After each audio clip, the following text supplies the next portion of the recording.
вдъхновено от посланието на Ашрам. Спомен за това какво е възможно, когато човек се обърне към светлината. Последните ще станат първи и любовта ще бъде законът, който не наранява, а лекува всичко.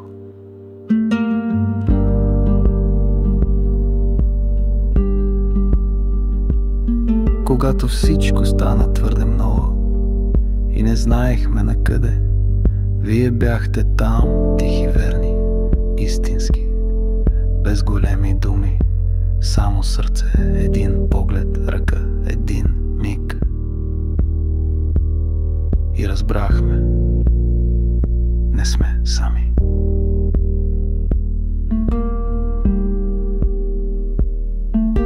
Хиляди години отминаха, а човекът забрави кой е. Земята викаше, но никой не чуваше онзи тих зов отвътре.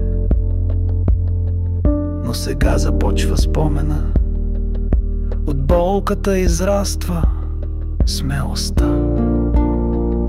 Последните ще бъдат първи, онези, които светлината в себе си разпознават, не властват, а служат.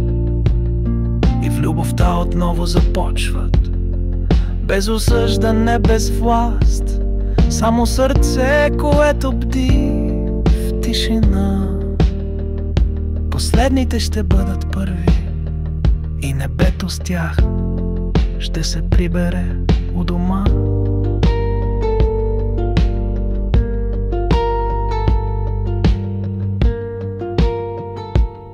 Ашрам говори за великия призив, за избор, който никой не отнема, не страх, а съзнание се иска, за да пее живота отново.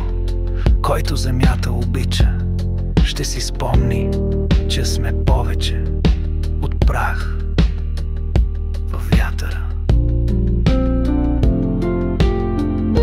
В нас свети звезда, която никога не угасна, свещена искра, древно обещание. Не сме изгубени, само вървим обратно към дома. Последните ще бъдат първи, онези, които в тишината вървят.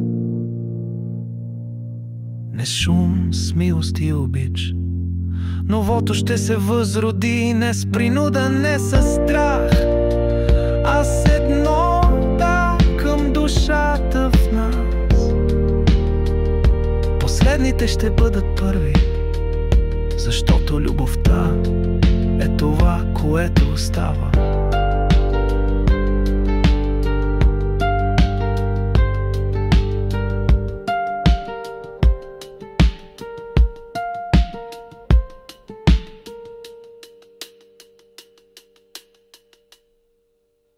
Ако чуеш този зов, не се колебай.